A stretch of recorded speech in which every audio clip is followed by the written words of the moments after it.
When I was a little girl, I had the wildest imagination, and I used to love seeing symbols and shapes, and specific shapes with 3D, like tetrahedron and icosahedron and dodecahedron and the hexagon. And then I met a maths teacher in my first year of high school. Loved her. And the reason I loved her was she created maps of how to make these shapes out of cardboard.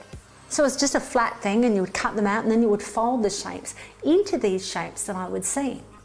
Unbeknownst to me, I was actually tapping into ancient wisdom called sacred geometry or Platonic solids.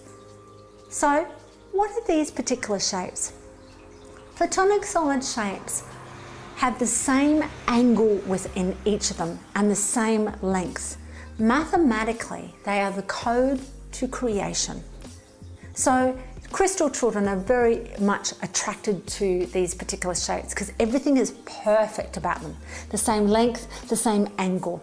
And every single shape, there's 5 shapes altogether, fit into a circle connected to the flower of life. Now, some of you may have heard this, and if you haven't, please go to my website, Millennium Education, search Platonic solids, sacred geometry, and you will have lots of articles. I want to show you a technique rather than teach you about Platonic solids. Going back to the shapes, I would visualize maybe one of those shapes around me. I might put my glass of water on that shape. I didn't know what I was doing, but I did know what I was doing.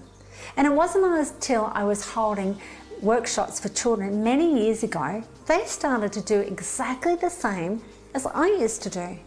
And so I thought, I'll ask them, what are you doing?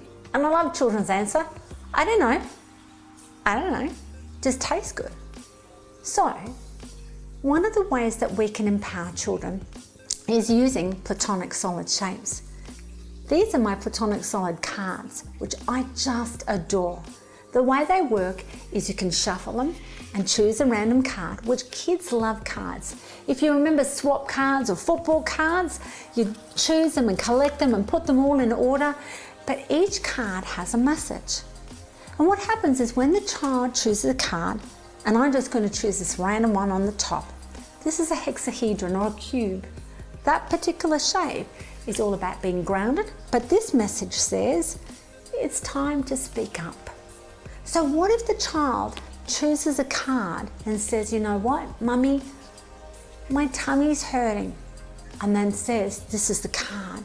These particular cards empower a child to say something that they don't know how to say. Then with that particular card, what they can do is they can charge their water on it. They can put it underneath a pillow to have the healing properties of the hexahedron and the words. They can have it underneath their bed.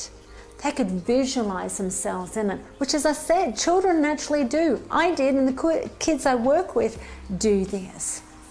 What happens is that allows the child to be able to be themselves. Sometimes children can't communicate the way adults do. We tend to waffle on. Ask a teenager. You want them to do something. Okay, Johnny, put your shoes away, then feed the dog. Why have you done that? Blah. Simple. And that's what cards do for children, to help them be empowered and to help them have confidence. They are a way to form expression, and they have the healing properties. And if you're interested in these beautiful Platonic solid cards, check my website out. They're there for all to be used. Kids and families absolutely adore them. We have the bestest results. But remember, allow the child to choose what shape they require. They'll know exactly what they need for their healing process to feel confident.